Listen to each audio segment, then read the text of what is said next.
தமிழ்நாடு பாஜகவினுடைய முக்கிய தலைவராக இருக்கிற எச் ராஜா அவர்களுக்கு ஓராண்டு சிறை தண்டனையை உறுதி செய்தது நீதிமன்றம். பாஜகவினுடைய முக்கிய முகமாக இருக்கிற இன்னொரு தலைவரான எஸ் பி சேகருக்கு 1 மாத சிறை தண்டனையை உறுதி செய்தது நீதிமன்றம். தந்தை பெரியார் அவர்களுக்கு எதிராக எச் ராஜா அவர்கள் பதிவை போட்டார். அது சமூக தளத்திலே பெரும் கண்டனங்களை ஏற்படுத்திய உடனே நான் போடவில்லை, என்னுடைய அட்மின் தான் போட்டார் என்று அட்மினின் மீது பழியை போட்டார். நீங்கள் வழக்கு பதியப்பட்ட போது கூட எடப்பாடி அவர்களுடைய ஆட்சியில் இருந்த போது தேடப்படும் குற்றவாளியாக அறிவிக்கப்பட்டு காவல்துறை ஒரு பக்கம் தேடுவதாக சொன்னார்கள். ஆனால் அவர் திருமணங்களுக்கெல்லாம் வந்து போனார். அந்த காட்சியெல்லாம் பார்த்தோம். எடப்பாடி ஆட்சி காலத்திலே அவருக்கு எப்படி சலுகைகள் வழங்கப்பட்டது. கேரள முதலமைச்சர் பினராயி விஜயன் அவர்கள் சனாதன தர்மத்தை ஒழிப்பேன் என்று பேசிவிட்டார். அது ஏதோ மன்னர்களின் ஆட்சியை போல ஜனநாயகத்துக்கு எதிரானதை போல தோற்றமளிக்க அவர் பேசுகிறார் என்று பாஜகவினுடைய முன்னாள் அமைச்சர் முரளிதரன் அவர்கள் அவர் மீது பாய்ந்திருக்கிறார்.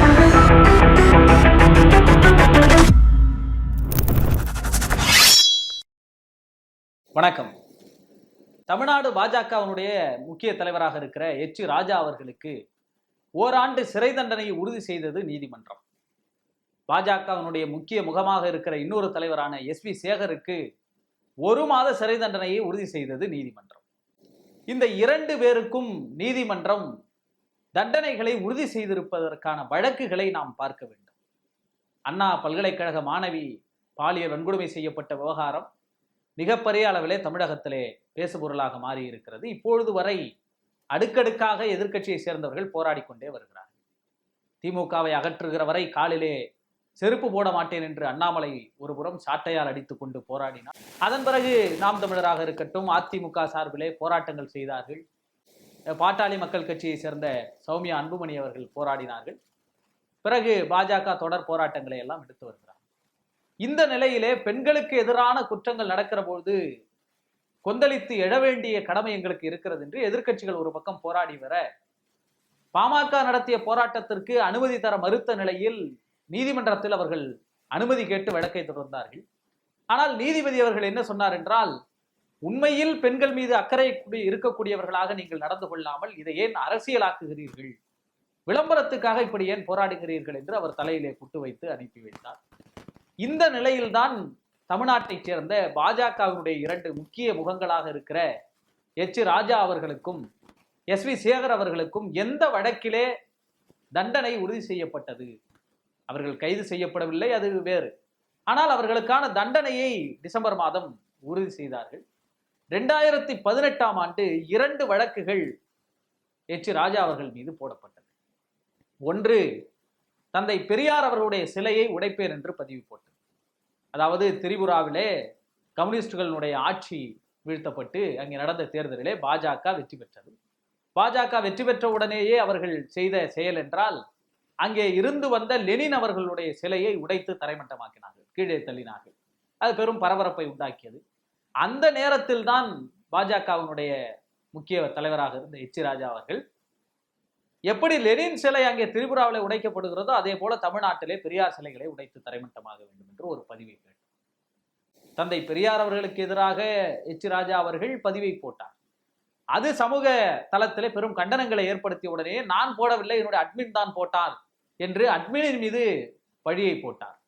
ஆக இந்த சம்பவத்தின் மீதும் வழக்குகள் பதியப்பட்டது. இன்னொன்று, திமுகவினுடைய நாடாளுமன்ற உறுப்பினராக இருக்கக்கூடிய கலைஞர் அவர்களுடைய மகள் திருமதி கனிமொழி அவர்களுக்கு எதிராக பேசியது, அவதூறாக பேசியது, அவரை இழிவுபடுத்தும் விதமாக கொச்சையாக பேசியது என்கின்ற 2 வழக்குகளும் அவர் மீது பதியப்பட்டது. இந்த 2 வழக்குகளையும் விசாரித்த நீதிமன்றத்திற்கு அதற்கு எதிராக தடை விதிக்க வேண்டும் என்று சென்னை உயர்நீதிமன்றத்திலே ஒரு வழக்கை தொடர்ந்தார் எச் ராஜா அவர்கள். ஆனால் சென்னை உயர்நீதிமன்றம் இதிலே முகாந்தரம் இருக்கிறது, நீங்கள் பேசியதற்கான ஆதாரங்கள் இருக்கிறது, எனவே இந்த வழக்கை தள்ளுபடியெல்லாம் செய்ய முடியாது, விசாரணையை தொடரலாம்னு ஒரு அனுமதி கொடுத்தது. அதோடு 3 மாத இடைவெளிக்குள் இந்த வழக்கை நடத்தி முடிக்க வேண்டும் என்று சொல்லிடுச்சு. அந்த நிலையில்தான் எம்பி எம்எல்ஏக்கள் அவர்களுடைய வழக்குகளை விசாரிக்கிற நீதிமன்றத்திலே நீதிபதி ஜெயவேல் அவர்கள் தீர்ப்பை வழங்கினார்கள். என்ன தீர்ப்புனா, இந்த 2 வழக்கும் உறுதி செய்யப்பட்டிருக்கிறது, சமூக அமைதிக்கு குந்தகம் விளைவிக்கக்கூடிய வகையிலே அவர் பேசியிருக்கிறார். திரு கனிமொழி அவர்கள் மீது பெண்களை இழிவுபடுத்தும் வகையிலே அவர் பேசியிருக்கிறார் அவருக்கு எதிராக. எனவே இந்த குற்றங்கள் எல்லாம் அவருடைய சமூக வலைதள பக்கங்களிலிருந்தும் அவருடைய பேசியதிலிருந்தும் உறுதி செய்யப்பட்டிருப்பதால் காவல்துறை வலுவாக வாதாடியது. அதனை ஏற்றுக்கொண்ட நீதிபதி ஜெயவேல் அவர்கள் 2 வழக்குகளிலும் தலா 6 மாதம் சிறை தண்டனையும் 5000 என்று 10,000 ரூபாய் அபராதத்தையும் விதித்து தீர்ப்பை வழங்கி இருக்கிறார். அந்த தீர்ப்பிலே அவர் கைது செய்யப்படாமல் இருப்பதற்கு 30 நாட்கள் 1 மாத காலம் அவர் மேல்முறையீடு செய்வதற்கான அவகாசத்தையும் வழங்கினார்கள். அந்த அவகாசம் எல்லாம் அவர்களுக்கு இயல்பாகவே கிடைத்துவிடும். அதன் அடிப்படையிலே இப்போது அவர் சென்னை உயர்நீதிமன்றத்திலே தீர்ப்பை எதிர்த்து மேல்முறையீடும் செய்திருக்கிறார். இது எச் ராஜா அவர்களுடைய வழக்கு. இன்னொரு வழக்கிலே அதே 2018ஆம் ஆண்டு பாஜகவில் இருந்தபோது எஸ்வி சேகர் நடிகர் அவர் என்ன சொன்னார்னா, பெண் பத்திரிகையாளர்களுக்கு எதிராக அவதூறாக எழுதினார், பதிவை போட்டார். பெண் பத்திரிகையாளர்கள் எல்லாம் இழிவுபடுத்துகிற வேளையிலே அவர்கள் எப்படி பணியை பெறுகிறார்கள், அதற்காக அவர்கள் என்ன செய்கிறார்கள் என்று இழிவுபடுத்துகிற வகையிலே ஒரு கருத்தை பதிவு செய்தார். அது தமிழகத்திலே கொந்தளிப்பு ஏற்படுத்தியது. தமிழ்நாடு பத்திரிகையாளர்கள் சங்கங்களின் சார்பிலே தொடரப்பட்ட வழக்கு. அந்த வழக்கிலே நீங்கள் வழக்கு பதியப்பட்ட போது கூட எடப்பாடி அவர்களுடைய ஆட்சியில் இருந்த போது தேடப்படும் குற்றவாளியாக அறிவிக்கப்பட்டு காவல்துறை ஒரு பக்கம் தேடுவதாக சொன்னார்கள். ஆனால் அவர் பாஜகவினுடைய சப்போர்ட்டில் இருந்ததால் பெண்களுக்கு எதிராக இழிவாக பேசிய நிலையிலும் கூட திருமணங்களுக்கெல்லாம் வந்து போனார். அந்த காட்சியெல்லாம் பார்த்தோம். எடப்பாடி ஆட்சி காலத்திலே அவருக்கு எப்படி சலுகைகள் வழங்கப்பட்டது என்பது.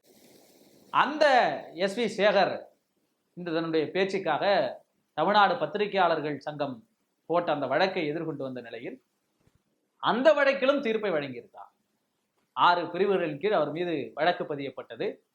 1 மாத கால சிறை தண்டனையை உறுதி செய்து நீதிபதி வேல்முருகன் அவர்கள் தீர்ப்பை வழங்கியிருக்கிறார். ஏற்கனவே எம்பி எம்எல்ஏக்களுடைய, அவர் முன்னாள் எம்எல்ஏ அல்லவா, எம்பி எம்எல்ஏக்களுடைய வழக்குகளை விசாரிக்கிற நீதிமன்றம் விசாரித்து தண்டனையை உறுதி செய்த நிலையில் அவர் அதனை எதிர்த்து மேல்முறையீடு செய்திருந்தார். அந்த வழக்கிலும் தீர்ப்பை உறுதி செய்தது உயர்நீதிமன்ற நீதிபதி வேல்முருகன் அவர்கள் உத்தரவு பிறப்பித்திருந்தார். இந்த 2 வழக்குகளுமே பெண்களுக்கு எதிரான அவதூறுகளில் தொடரப்பட்ட வழக்குகள். இது இவர்கள் மீது பதியப்பட்ட வழக்குகளில் நடந்தது. இன்னொன்று, வெறுப்பு பேச்சுக்கள் எப்பொழுதும் பாரதிய ஜனதா கட்சியினுடைய ஆயுதமாக பயன்படுத்தப்படும். தொண்டர்கள் தான் வெறுப்பு பேச்சை பேசுவார்களா? இல்லை. பாஜகவுடைய எம்எல்ஏக்கள் பேசுவார்கள், எம்பிக்கள் பேசுவார்கள், அமைச்சர்கள் பேசுவார்கள், சரி அதையும் தாண்டி பிரதமரே பேசுவார். அது வெறுப்பு பேச்சுகள் இல்லை என்றால் பாஜகவிற்கு வேலை இல்லை என்கிற அளவுக்கு வெறுப்பு பேச்சுகளை அவர்கள் PhD வாங்கியவர்கள். அப்படித்தான் மதத்தை வைத்து அரசியல் செய்யக்கூடியவர்கள், அவர்களுக்கு இருக்கிற கவலை எல்லாம் ஏதாவது மதவாத வெறுப்பை வைத்து அரசியல் செய்ய வேண்டும். இந்து மதத்தை அவர் புண்படுத்தி விட்டார், இவர் இழிவு செய்து விட்டார், அவர் சனாதனம் குறித்து பேசிவிட்டார். தமிழ்நாட்டினுடைய துணை முதல்வராக இருக்கிற உதயநிதி ஸ்டாலின் அவர்கள் சனாதனத்தை ஒழிப்போம் என்று சொன்னதை இந்திய அளவிலே பேசுபொருளாக்கி தேர்தல் பிரச்சாரத்துக்கு அதை பயன்படுத்தினார்கள். இங்கே அருகாமையிலே திருப்பதி லட்டிலே விலங்கு கொழுப்புகள் கலந்திருக்கிறது என்று அந்த மாநிலத்தினுடைய முதலமைச்சர் தான் சொன்னார். ஆனால் ஆய்வறிக்கையிலே அப்படி எதுவும் இல்லை என்று வந்து விட்டது. நீதிமன்றமே எப்படி ஒரு முதல்வர் இப்படி சொல்லலாம் என்று கேட்டு விட்டார்கள். அதை திசை திருப்ப வேண்டும் என்பதற்காக அங்கே இருக்கிற பவன் கல்யாண், அவர் துணை முதலமைச்சர், உடனே சனாதன பாதுகாப்பு படைன்னு ஒன்று உருவாக்கி உதயநிதி அவர்களுக்கு எதிராக பேசினார். அந்த அளவுக்கு ஏதாவது அரசியல் செய்ய வேண்டும் என்றால் மதவாதத்தை வைத்து அவர்கள் அரசியல் செய்வார்கள். அப்படித்தான் 2020ஆம் ஆண்டு ஐரோப்பிய ஒன்றிய பெரியாரிய அம்பேத்கரிய கூட்டமைப்பு சார்பிலே பெரியார் அவர்களுடைய பிறந்த நாளை முன்னிட்டு ஒரு கருத்தரங்கம் ஏற்பாடு செய்யப்பட்டது. இந்த கருத்தரங்கத்தில் இந்திய அரசியலும் தந்தை பெரியார் என்கிற தலைப்பிலே பேசிய முனைவர் திருமாவளவன் அவர்கள் சனாதனம், வேதங்கள், மனு இதை போன்ற நூல்கள் எல்லாம் பெண்களுக்கு எதிராக எப்படிப்பட்ட சட்டங்களை கொண்டிருந்தது என்பதை விளக்கி பேசினார். சூத்திரர்களாக, ஒடுக்கப்பட்டவர்களாக, சாதிய அமைப்புகளில், நால்வர்ண முறைகளில், இன்னும் பல பிரிவுகளில் பெண்களுக்கு எதிரான சட்டங்களை மனு கொண்டிருந்தது, மனுஸ்மிருதி கொண்டிருந்தது. இதையெல்லாம் பெரியார் கண்டித்தார் என்று மனுஸ்மிருதியில் உள்ள ஸ்லோகங்களை சொல்லி அவர் பேசினார். அந்த போஷனை மட்டும் கட் செய்து பெண்களை இழிவுபடுத்தி விட்டார் திருமாவளவன் என்று பாரதிய ஜனதா கட்சி தன்னுடைய அரசியல் லாபத்திற்காக பெரிய பிரச்சாரத்தை முன்னெடுத்தார். அந்த பிரச்சாரம் பெரிய பேசுபொருளானது. உடனே அதற்கு எதிர்வினையாற்றுகிற வகையிலே எப்படி ஒடுக்கப்பட்ட மக்களை இழிவு செய்கிற, பெண்களை இழிவு செய்கிற மனுஸ்மிருதியை 1927 டிசம்பர் 25ஆம் தேதி டாக்டர் அம்பேத்கர் அவர்கள் தீ வைத்து கொளுத்தினார்களோ, அதே போல தமிழ்நாட்டிலே தந்தை பெரியார் அவர்கள் அதை கொளுத்தினார்களோ, அதே போல முனைவர் திருமாவளவன் அவர்களும் மனுஸ்மிருதி பெண்களை இழிவு செய்கிறது என்று அவரும் ஒரு போராட்டத்தை அறிவித்து மனுவுக்கு எதிராக பிரச்சாரத்தை மேற்கொண்டார். அந்த நிலையிலும் கூட சனாதனத்தை இழிவுபடுத்தி விட்டார், பெண்களை இழிவுபடுத்தி விட்டார், மனுஸ்மிருதியை காட்டி பெண்களை இழிவுபடுத்தி விட்டார் என்று அவர் மீது 6 பிரிவுகளின் கீழ் மதுரை பேராவூரை சேர்ந்த காவல் நிலையத்தில் வழக்குகளை பதிவு செய்தார். இந்த 6 பிரிவுகளின் கீழ் வழக்கு பதிவு செய்யப்பட்ட போதே அவர் சொன்னார், நீதிமன்றத்திலே இதை பார்த்துக் கொள்ளுகிறோம், அங்க வாதாடுவோம் அப்படின்னு. அதே போல அந்த வழக்கு விசாரணை நீதிமன்றத்துக்கு வந்தது. அந்த வழக்கு விசாரணையில் அவர் புத்தகத்தில் உள்ளதை தான் சொல்லி இருக்கிறார், யாரையும் இழிவுபடுத்துகிற நோக்கத்தை சொல்லவில்லை, மனுஸ்மிருதி என்ன சொன்னதோ அதை எடுத்து சொல்லி இருக்கிறார், அவ்வளவுதான் என்று சொல்லி அவரை விடுதலை செய்து உத்தரவு பிறப்பித்திருக்கிறார்கள். இதுவும் பெண்கள் தொடர்பான ஒரு வழக்கிலே கிடைத்த விடுதலை என்பது குறிப்பிடத்தக்கது. அதே நேரத்தில் இப்பொழுது பேசு பொருளாக இருப்பது கேரள முதலமைச்சர் பினராயி விஜயன் அவர்கள் சனாதன தர்மத்துக்கு எதிராக பேசிவிட்டார். சனாதன தர்மத்தை ஒழிப்பேன் என்று பேசிவிட்டார். அது ஏதோ மன்னர்களின் ஆட்சியை போல ஜனநாயகத்துக்கு எதிரானதை போல தோற்றமளிக்க அவர் பேசுகிறார் என்று பாஜகவினுடைய முன்னாள் அமைச்சர் முரளிதரன் அவர்கள் அவர் மீது பாய்ந்திருக்கிறார். என்ன விவகாரம் என்றால், சமூக சீர்திருத்தவாதியான கேரளாவின் மிகப்பெரிய ஒரு தலைவராக பார்க்கப்படுகிற போற்றப்படுகிற நாராயணகுரு அவர்களுடைய மடத்திலே ஒரு நிகழ்ச்சியிலே பங்கேற்று பேசியிருக்கிறார். 31ஆம் தேதி நடந்தது. அதிலே அந்த மாநிலத்தினுடைய முதலமைச்சர் பினராயி விஜயன் அவர்கள் சனாதன தர்மம் 4 வர்ணத்தை கடைபிடிக்கிறது, எனவே ஆனால் நாராயணகுரு அவர்கள் ஒரு ஜாதி ஒரு மதம் ஒரே கடவுள் என்று அதை போன்ற ஒரு சமத்துவ நோக்கத்தை நோக்கி போனார். ஆனால் சனாதன தர்மம் என்பது 4 வர்ண பிரிவுகளை ஜாதி பிரிவுகளை உள்ளடக்கியதாக இருக்கிறது, அதற்கு அவர் ஏற்றுக்கொள்ளவில்லை, அதற்கு எதிராக அவர் செயல்பட்டார் என்று நாராயணகுரு அவர்களுடைய வரலாற்றை சொல்லி இருக்கிறார். உண்மையில் நாராயணகுரு சமூக சீர்திருத்த, அவர் ஏன் சமூக சீர்திருத்தவாதி? கேரளாவிலே வைக்கத்திலே மகாதேவர் கோயில் தெருக்களிலே நடப்பதற்கு உரிமை இல்லை. ஒடுக்கப்பட்ட மக்கள், பிற்படுத்தப்பட்ட மக்கள் அவர்களும் மனிதர்கள் தான். அவர்கள் கோயில் தெருக்களில் நடக்க முடியாது. அந்த தெருக்களில் நடக்க உரிமை வேண்டும் என்பதற்காக இவ்வளவு பெரிய போராட்டம், கோயில் நுழைவு, தெருக்கள் நுழைவு போராட்டத்தை, வைக்கம் போராட்டத்தை அங்கே இருக்கிற காங்கிரஸ் தலைவர்கள், இங்கிருந்து போன அன்னை காங்கிரஸில் இருந்த தந்தை பெரியார் உள்ளிட்டவர்கள் எல்லாம் போராடி அங்கே வெற்றி பெற்றதனுடைய நூற்றாண்டு இப்பொழுதுதான். இந்த 1924 போராட்டம் நடந்தது, 2024 இப்ப நூற்றாண்டு கொண்டாடும். அந்த அளவுக்கு கேரளாவிலே அதற்கு முன்பு இருந்த அந்த சாதிய படுநிலைகளை உடைத்தெறிந்து நீங்க எல்லாரும் மாறலாம், இந்த கடவுளை கும்பிடலாம், உங்களுக்கு சாதியை பார்த்து நாங்க விரட்ட மாட்டோம், எல்லாருக்கும் கடவுள் சொந்தம், எல்லாருக்கும் எல்லாம் ஒரே மதம் தான், இங்க சாதி வேற்றுமை கிடையாதுன்னு சொல்லி சமத்துவத்தை போதித்தவர் நாராயணகுரு அவர்கள். அந்த நாராயணகுரு அவர்கள் சனாதன தர்மத்தை ஏற்றுக்கொள்ளவில்லை என்பதை முதல்வர் அவர்கள் பேசினார். உடனே ஒரு சனாதன தர்மத்தை இழிவுபடுத்திட்டாருன்னு அவர் மீது பாய்ந்து, அவர் ஆனால் உறுதியாக நான் என்னுடைய கருத்துக்கள்ல பின்வாங்கல்ல, என்ன இருக்கிறது என்பதை சொல்வதற்கு நான் ஏன் பின்வாங்கணும்னு அவரும் விடாப்பிடியாக சொல்லி இருக்கிறார். ஆக இப்பொழுது கூட மகாராஷ்டிராவை சேர்ந்த ஒரு பாஜக தலைவர் பேசினார், கேரளாவில் இருக்கிறவங்க எல்லாம் பாகிஸ்தானுக்கு ஆதரவானவங்க, அங்க ஒரே பயங்கரவாதிகள் தான் இருப்பாங்க. ஏன் பயங்கரவாதிகள் இருப்பாங்கன்னா, அதனாலதான் அவங்க ராகுல் காந்தியும் பிரியங்கா காந்தியும் தேர்ந்தெடுக்க வச்சிருக்கிறாங்க எம்பி எலெக்ஷன்ல என்று பேசினார். வெறுப்பு பேச்சு. ஒரு மாநிலத்தினுடைய மக்களை தீவிரவாதிகளை போல சித்தரிக்கிறது பாஜக. ஆக இதுதான் பாஜகவுக்கு பிரதானமாக இருக்கும். ஒன்று அவதூறு வழக்குகளில் கைதாவது, வெறுப்பு பேச்சுகளில் கைதாவது, இல்லை என்றால் யாராவது சமூக கருத்துக்களை பேசினால் அவர்களின் மீது வழக்கை பதிய வேண்டும், அவர்கள் மீது நடவடிக்கை எடுக்க வேண்டும் என்று போராட்டங்களை நடத்துவது, அழுத்தங்களை கொடுப்பது. ஆனால் சமீப காலமாக வருகிற தகவல்கள் என்ன? இந்தியாவினுடைய பொருளாதாரம் அதல பாலாத்துக்கு சென்று கொண்டிருக்கிறது. வெளிநாட்டினுடைய கடன் எவ்வளவு தெரியுமா? வெளிநாட்டு வங்கிகளில் இருக்கிற கடன் 60 லட்சம் கோடி ரூபாய்.